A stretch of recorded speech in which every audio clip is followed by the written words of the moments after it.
যখন আল্লাহর রাসূল সাল্লাল্লাহু আলাইহি ওয়াসাল্লামের মুখে এই কথা শুনলেন, তখন তিনি তার সাথী সঙ্গীদেরকে নিয়ে বললেন, হে আমার প্রাণপ্রিয় ভাইরা, হে আমার বন্ধুরা, আমি রাসূলুল্লাহ সাল্লাল্লাহু আলাইহি ওয়াসাল্লামের মুখে থেকে যে বাণী শুনেছি, আমি চাই আমার জীবনকে উৎসর্গ করব এই বাণীকে পৌঁছে দেওয়ার জন্য প্রান্তর থেকে প্রান্তরে। তখন হযরত সাআদ বিন ওয়াক্কাস রাদিয়াল্লাহু তাআলা সিদ্ধান্ত নিলেন তার সাথী সঙ্গীদেরকে নিয়ে সেই আফ্রিকার মহা জঙ্গলে সেই প্রদেশে যে ইসলামের সুমহান বাণীকে প্রতিষ্ঠিত করবেন।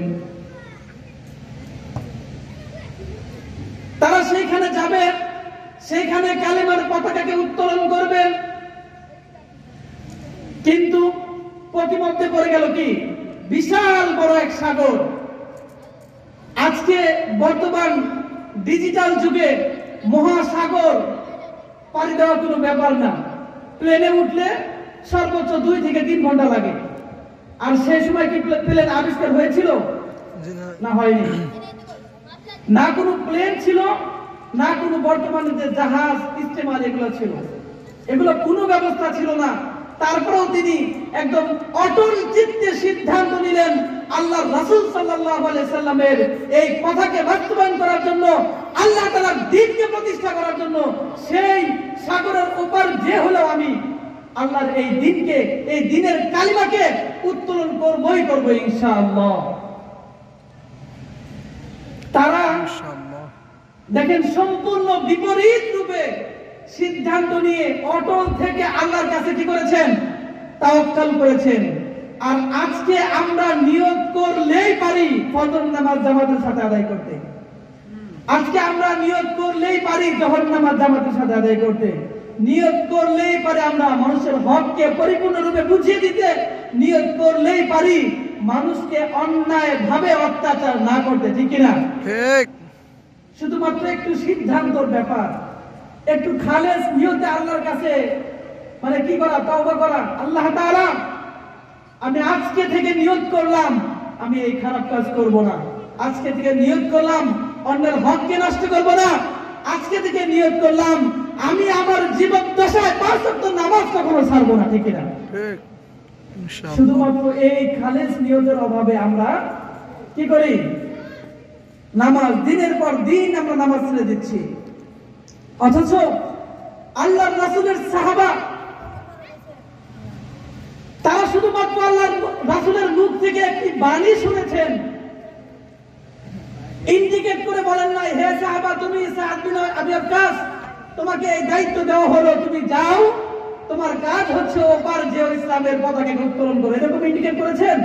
না, করেননি। এরকম একজনকে নির্ধারিতভাবে দায়িত্ব দেননি। তবু তিনি সেই নির্দেশ শুনে তার জীবনের মায়া ত্যাগ করে তিনি সেইখানে গিয়েছেন। সেটা এমন একটি জায়গা, মহাসাগর।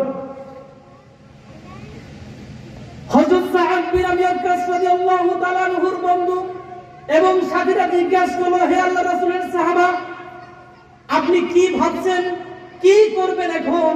ওপার তো যাওয়া সম্ভব নয়, কিভাবে ওপার যাবেন? আল্লাহর রাসূলের সাহাবা তিনি উত্তর দিলেন, হে আমার সাথীরা, হে আমার বন্ধুরা, জেনে রাখো আল্লাহর রাসূল যে নির্দেশ দিয়েছেন, আল্লাহর রাসূল যে কথা বলেছেন, সেই কথাকে বাস্তবায়ন করার জন্য আল্লাহ তাআলার কুরআনুল কারিমে যে নির্দেশ দিয়েছেন সেটাকে বাস্তবায়ন করার জন্য, কালিমার পতাকাকে উত্তোলন করার জন্য আমরা সেই ওই ওপারে যে হলেও আমরা এই কালিমার পতাকাকে উত্তোলন করব। তখন হযরত সাআদ বিন আবি ওয়াক্কাস রাদিয়াল্লাহু তাআলা আনহু বললেন, হে আমার সাথীরা, হে আমার সঙ্গীরা, তোমরা প্রস্তুতি হও, প্রস্তুতি গ্রহণ করো, আমার সাথে সবাই সাথী ওপারে যাবে। যদি এই সাগরের মধ্যে কেউ মৃত্যুবরণ করো, কাউকে খুঁজে না পাওয়া যায়, তাহলে তারা একে অপরের কাছ থেকে বিদায় নাও, কারণ আমরা আল্লাহর দ্বীনকে বাস্তবায়ন করার জন্য পার যাচ্ছি। যদি আমরা পিছুপা হই, মুনাফিকের কাতারে নাম যাবে। আর যদি সাহসের সাথে মনোবল চিত্তে আমরা এই সাগর জন্য তাওয়াক্কুল করি, অবশ্যই অবশ্যই আল্লাহ তাআলা আমাদেরকে এই কাজে সহযোগিতা করবেন। সুবহানাল্লাহ। বুঝতে পেরেছেন ঈমানের যে দীপ্ত চেতনা, এটা হচ্ছে আমাদের উত্তর শরীরের ঈমান। এটা ছিল সাহাবাদের ঈমান, এটা ছিল তাবেঈদের ঈমান। আমরা তাদের উত্তর শরীর। তখন তার সাথী সঙ্গী বন্ধুদেরকে নিয়ে এই উত্তাল সাগর পাড়ি দেওয়ার জন্য নেমে গেলেন। উত্তাল সাগর আমরা পাড়ি দিয়ে এবার চলে আসলাম। সবার সবকিছু আছে, কিন্তু আমার পানির পিয়ালা খুঁজে পাচ্ছি না।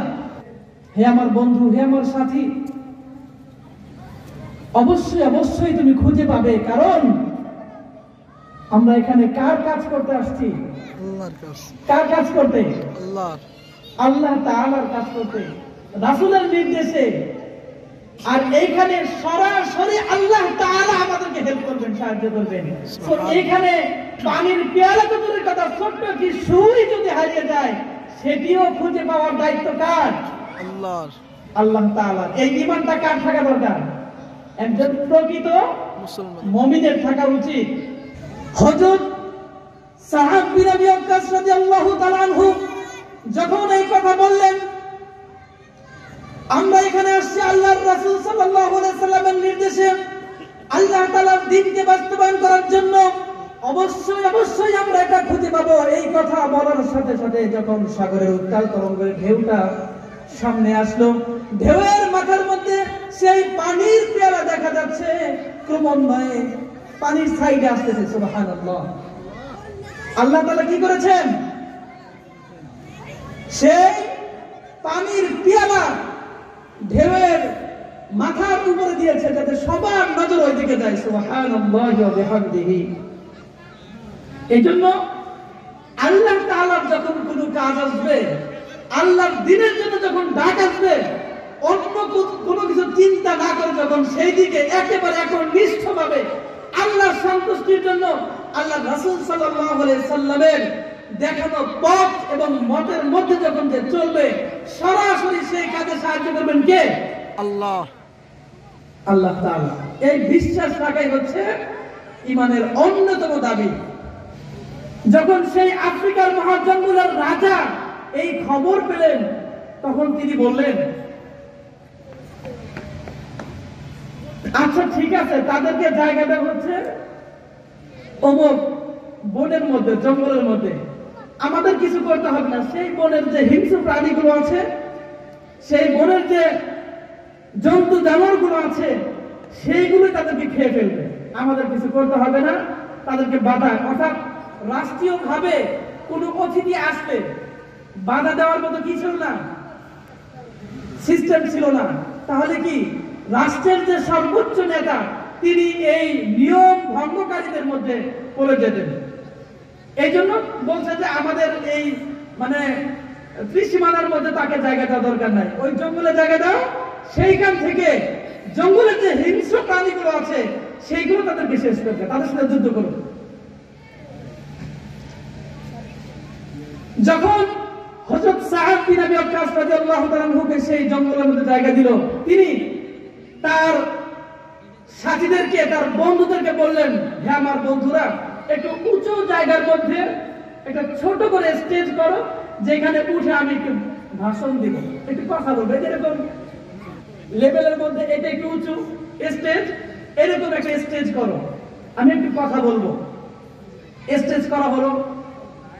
আল্লাহর রাসূলের সাহাবা হযরত সাআদ বিন আবি ওয়াক্কাস রাদিয়াল্লাহু তাআলা আনহু এই বনের জঙ্গলের হিংস্র প্রাণীদের উদ্দেশ্যে বললেন, হে বনের হিংস্র প্রাণীরা, তোমরা শুনে রেখো, এইখানে আমরা আসছি মদিনা থেকে আল্লাহর রাসূল সাল্লাল্লাহু আলাইহি ওয়াসাল্লামের আদেশে আল্লাহ তাআলার দ্বীনকে বাস্তবায়ন করার জন্য। অতএব তোমরা এখানে যদি কোনো হিংস্র প্রাণী থেকে থাকো, যার যার জায়গা থেকে সে এই জায়গাটা ছেড়ে দিয়ে অন্যত্র চলে যাও।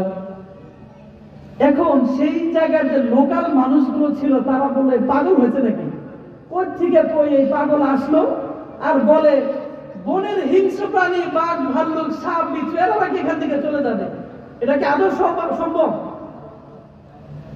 এই ঘোষণা দেওয়ার সাথে সাথে বনের যত হিংস্র প্রাণী ছিল, যার যার ডিম আর বাচ্চা নিয়ে বাঘের কাতারে বাঘ, সিংহের কাতারে সিংহ, সাপের কাতারে সাপ, যার যার ডিম আর বাচ্চা নিয়ে সাথে সাথে সেই জায়গা ছেড়ে দিয়ে অন্যত্র চলে গেল। সুবহানাল্লাহ। সুবহানাল্লাহ। এইটা হচ্ছে দিন, এটা হচ্ছে আল্লাহর দিন প্রতিষ্ঠা করার কাজে গেলে যে আল্লাহ তাআলা সরাসরি সাহায্য করে তার প্রমাণ। সম্মানিত উপস্থিতি, এই জন্য যখনই দিন প্রতিষ্ঠার জন্য কোন ডাক আসবে, যখনই সত্যকে প্রতিষ্ঠিত করার জন্য ডাক আসবে, তখন ঘরে বসে থেকে নিজেকে আদর্শ মুসলিম হিসাবে, রাজনৈতিক মুক্ত মুসলিম হিসাবে ঘরে বসে থাকার কোন সুযোগ নাই। এটা ইসলাম আপনাকে দেয়নি, আমাকে দেয়নি। যে আমরা কি করব? আমরা হচ্ছে কোন দলের না, মসজিদে যে ইবাদত করব, সংসার চালাবো, দ্যাটস গুড মুসলিম, আমাদের কোনো সমস্যা নাই। অথচ যদি এইরকম এসির মধ্যে বসে থেকে, মসজিদের মধ্যে বসে থেকে ইসলাম পালন করার সুযোগ হতো, লক্ষ লক্ষ সাহাবা দেশ থেকে দেশান্তরে, প্রান্তর থেকে প্রান্তরে যেয়ে তার জীবন দিত না। ঠিক না? যদি এরকম একটা সহজ ইসলাম হতো, তাহলে তাবেঈনরা এবং বর্তমান সময়ে যারা ইসলামের জন্য জীবন দিচ্ছে, তারা জীবন দিত না। বছরের পর বছর জেল খেটে, বছরের পর বছর জেল খেটে ফাঁসির দড়িকে হাসি মুখে বরণ করে নিত না। সম্মানিত উপস্থিতি, এই জন্য বলবো, যদি আল্লাহর দ্বীনকে প্রতিষ্ঠিত করার জন্য কোনো সময় ডাক আসে, সত্যকে প্রতিষ্ঠিত করার জন্য কোনো ডাক আসে, রাসূল সাল্লাল্লাহু আলাইহি সাল্লামের পথকে অনুসরণ করার জন্য কখনো যদি ডাক আসে, সেই ডাকে আমি আপনারা সবাই অংশগ্রহণ করতে পারবো কিনা, এই মন মানসিকতা আগে তৈরি করতে হবে। ঠিক কিনা? এরকম ইমানি দীপ্তি চেতনা নিয়ে আগে নিজেদেরকে চলতে হবে। মসজিদে যাব, নামাজ অবশ্যই পড়ব, কিন্তু আমার চেতনা থাকবে সবচেয়ে বেশি কার? আল্লাহর এই যে নামাজ যে পড়তেছি, এই নামাজকে এই দুনিয়ার বুকে, এই জমিনে এস্টাবলিশ করতে হবে, প্রতিষ্ঠিত করতে হবে, এই চিন্তা থাকবে। আমি তো আমার চিন্তা নিতেই পারি, আমার 3.5 হাত বড়িতে নামাজ প্রতিষ্ঠিত করতেই পারি, আমার ফ্যামিলিতে নামাজ প্রতিষ্ঠিত করতেই পারি, কিন্তু এই নামাজকে, এই সালাতকে এই সমাজের বুকে প্রতিষ্ঠিত করা, এই রাষ্ট্রের বুকে প্রতিষ্ঠিত করতে হবে, এই চিন্তা নেওয়া, এই কাজে অংশগ্রহণ করার যে সিদ্ধান্ত নেওয়া, এটা একটা সহজ বিষয় নয়। সহজতা, আপনি যখন সহজভাবে চলবেন, স্বাভাবিকভাবে চলবেন, কোনো সমস্যা নাই। যখনই বলবেন, আপনি যখন নিজে নিজে মসজিদে যে নামাজ পড়বেন, কোনো সমস্যা নেই। আপনাকে বরঞ্চ দাওয়াত দিয়ে খাওয়াবে, 500 টাকা হাদিয়া দিবে। যখনই আপনি তা'মুরুনা বিল মা'রুফ ওয়া তানহাউনা আনিল মুনকার, যখন কোনো অসৎ কাজ হচ্ছে, এই অসৎ কাজের বাধা প্রদান করবেন, তখনই সমস্যা। আর একজন মুমিন, একজন মুসলিম, একজন ঈমানদার পরিপূর্ণ হতে পারবে না যতক্ষণ পর্যন্ত আয়াতের একটি অংশ মানবে, একটি অংশ মানবে না।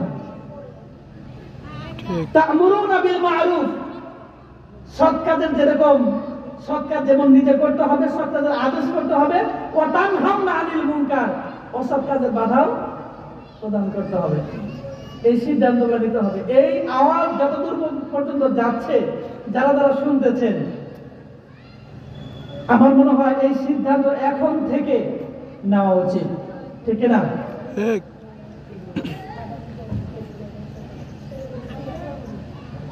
একজন আদর্শ মুসলিম, আদর্শ মুমিন হওয়ার জন্য নামাজ আদায়ের পাশাপাশি মানুষের কল্যাণমূলক কাজ করা তেমন কি জরুরি। আলহামদুলিল্লাহ, এই যে দারুল কোরআন হাফিজা কওমি মাদ্রাসার যে গতানুগতিক যে ধারা, একটি জাতিকে এই শিক্ষায় শিক্ষিত করার জন্য সর্বোচ্চ চেষ্টা করতেছে। ইসলামের যে বেসিক জ্ঞানগুলো, নামাজ রোজা হজ যাকাতের পাশাপাশি এই নামাজকে প্রতিষ্ঠিত করার জন্য কি কি করা প্রয়োজন?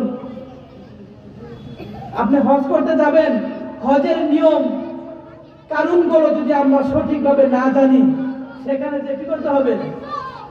অন্যজনের সহযোগিতা নিতে হবে। যদি পরিচিত কোনো ব্যক্তি না থাকে, সেই সহযোগিতা আপনি পরিপূর্ণরূপে পাবেন না।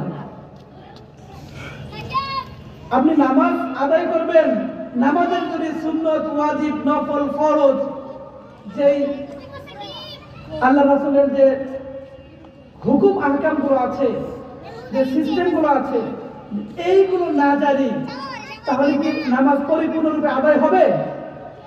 আল্লাহ রাসূল যেভাবে আদায় করেছেন সেভাবে আদায় হবে? হবে না। এই কাজটি করে যাচ্ছেন দারুল কোরআন কওমি হাফিজিয়া কওমি মাদ্রাসা। এই জন্য এটি একটি পার্ট,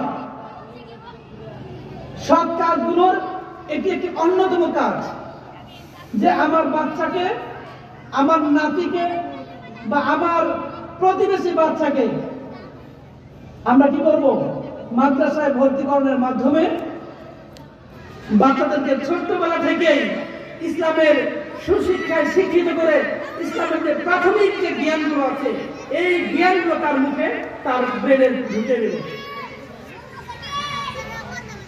দেখেন, যদি আমরা আমাদের এই জেনারেশনকে ইসলামের প্রাথমিক জ্ঞান না দেই, ইসলাম সম্পর্কে, ইসলাম যে ধর্ম, Islam is an complete code of life, অর্থাৎ আমার জন্ম থেকে মৃত্যু পর্যন্ত সব কিছুর সমাধান যে এই কোরআনের মধ্যে আছে, ইসলামের মধ্যে আছে, এই মেসেজটা যদি আমাদের সন্তানদেরকে না দিতে পারি, তাহলে কি হবে? একটু নিজে নিজে পর্যালোচনা করেন। মাদ্রাসার চেয়ে যদি মাদ্রাসা কমে যায়, তাহলে এই যে বৃদ্ধাশ্রম বেড়ে যাবে। কারণ হচ্ছে বৃদ্ধাশ্রমে যে দেখবেন কোন হুজুরের পিতামাতা নাই, সেখানে আছে? না। কোন মসজিদের ইমাম খতিবের পিতামাতা আছে? নেই। কোন বক্তার, মাদ্রাসার মুহতামির পিতামাতা বৃদ্ধাশ্রমে নেই। বৃদ্ধাশ্রমে আছে ডক্টর, ইঞ্জিনিয়ার, আমেরিকা প্রবাসী, লন্ডন প্রবাসী, বড় বড় উচ্চতর ডিগ্রি সম্পন্ন লোকদের পিতামাতাই আছে বৃদ্ধাশ্রমে, ঠিক না? আমি সেই শিক্ষাকে মোটেও ছোট করতেছি না, কিন্তু সেই শিক্ষা দেওয়ার আগে যদি আপনি পঞ্চম শ্রেণী বা অষ্টম শ্রেণী পর্যন্ত আমাদের এই কোমলমতি শিশুদেরকে মাদ্রাসার ভর্তি করার মাধ্যমে ইসলামের সুশিক্ষায় শিক্ষিত করেন, তাহলে এই আমাদের বাচ্চাগুলো ভবিষ্যতে ডাক্তার, ইঞ্জিনিয়ার হবে এবং তাদের মাথায় একটি জিনিস কাজ করবে, যে আমার পিতাকে, আমার মাতাকে কষ্ট দেওয়া যাবে না। এই শিক্ষা কি কোথায় পেয়েছি? আমি মাদ্রাসায় পেয়েছি। এই শিক্ষা আমি ছোট্টবেলায় হুজুরদের কাছ থেকে শুনেছি। কারো ক্ষতি করা যাবে না, কারো হক নষ্ট করা যাবে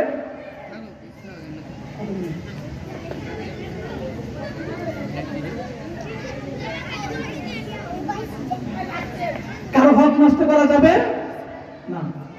সম্মানিত উপস্থিতি, এই জন্য আমি যারা মঞ্চের মধ্যে বসে আছেন তাদেরকে এবং এই আওয়াজ যতদূর যাচ্ছে সবাইকে আমি অনুরোধ করব, আপনাদের এই কোমলমতি শিশুদেরকে প্রাথমিক শিক্ষাটা মাদ্রাসায় দিবেন।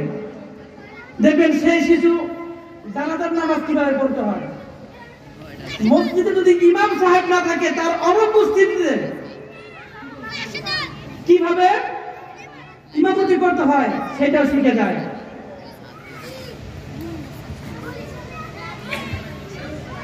আপনার বাসায় 5টি সন্তান আছে, তার মধ্যে যে সন্তানটি মাদ্রাসায় পড়ে সেই সন্তান দেখবেন সব ভাইয়ের সাথে খাবার করছে, তার খাবারটা সব ভাইকে বন্টন করে কিভাবে দেওয়া যায় সেই শিক্ষাটা এখান থেকে শিক্ষা পাই। এই জন্য সবাইকে আমি উদারতা আহ্বান জানাবো আজকের এই মাহফিলের পক্ষ থেকে, যে এই নিয়ত করে ফেলেন সামনে সময় আসতেছে, এই দারুল কোরআন হাফিজিয়া কওমি মাদ্রাসার যে উদ্যোগ আল্লাহ তাআলা কবুল করুন এবং এই মাহফিলের কামিয়াব কামনা করছি। মাদ্রাসার উচ্চতর উন্নত কামনা করছি।